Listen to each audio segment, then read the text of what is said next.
Welcome back. It's time now to take a look at the top business stories. Abu Dhabi Tourism Development and Investment Company looks to raise $1 billion of new debt. GCC discusses overhaul of financial regulatory systems. And BRICS leaders round up annual summit in China.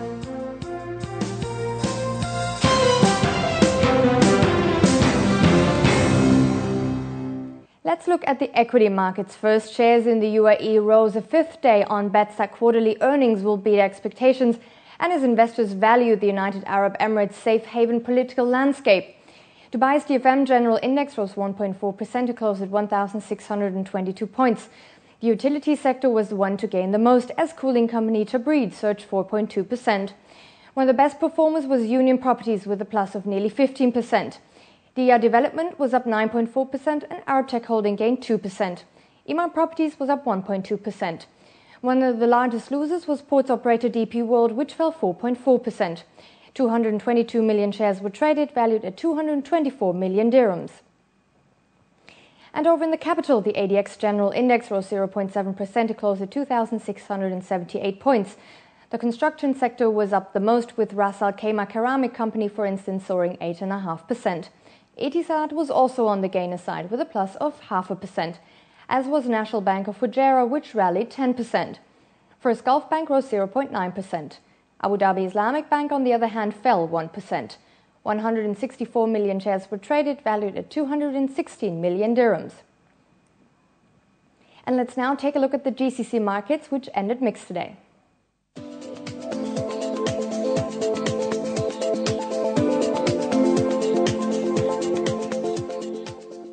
To talk a bit more about the stock markets, we're now joined by financial analyst Bruce Powers. Welcome to the show, Bruce. Thank you. I hope you're well.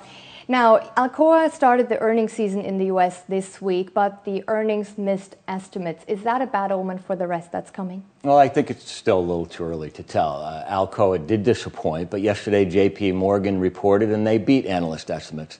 Tonight after the close, we have Google reporting. If we look at the earnings of the S&P 500 companies over the past 2 years, they beat analyst estimates by an average of 7%. So this is a clear trend that analysts will be watching closely, as well as the impact of higher energy and commodity prices on earnings. Particularly, we're looking at better earnings growth in the metals companies, the basic materials companies, and the energy companies, with weaker results probably in telecom and utilities. Also, companies that have good overseas sales should see a benefit from the lower dollar. Interesting to see. Now let's look at the oil markets a bit. The Brent oil and WTI, West Texas Intermediate, are well above $100 a barrel. Do you think we in the future will see only a three-digit price, or will the price finally go down below the $100 mark? Well, this is the kind of question we were asking almost 3 years ago when oil reached over $145. Right after that, it then proceeded to drop 75% in 7 months. So it's hard to say, but I think there's a good chance we'll get back to $100. Certainly on the WTI, probably less likely on the Brent. A lot of that is going to depend on what happens with economic growth, particularly in the U.S. and in China. So we'll have to watch that closely. Thanks for coming in. Thanks for your insights. Have a good weekend. And now to our top stories. The Abu Dhabi Tourism Development and Investment Company is looking to raise $1 billion under its existing bond program. Abu Dhabi's TDIC is looking to start raising the debt between July and August of this year, as it continues work on projects such as Saadiyat Island and hotels in the empty quarter. This will be the first time in 2 years that the capital's TDIC has looked to raise debt through a new issuance. James Pringle, the company's CEO, said they are looking for longer-term debt with maturities of up to 10 years to match the company's timeline for future projects.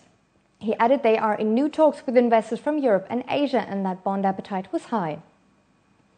The heads of the GCC security regulators met in Abu Dhabi Wednesday to discuss the region's restructuring of the financial regulatory systems.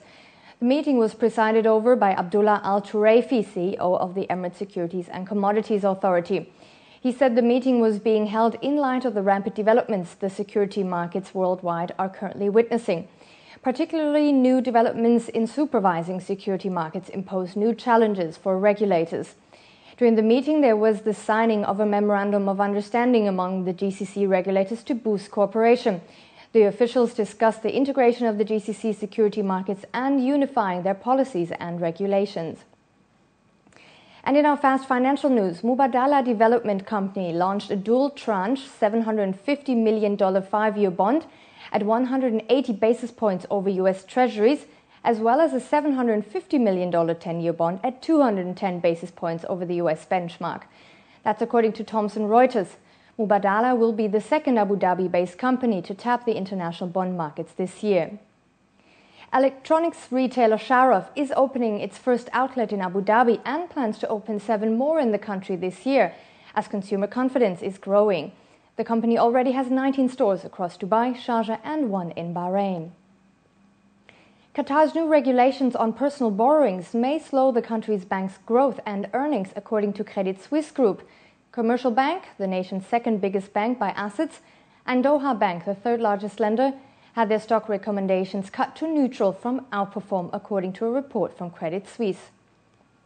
And after the break, we'll run you through what's making the headlines in international business today.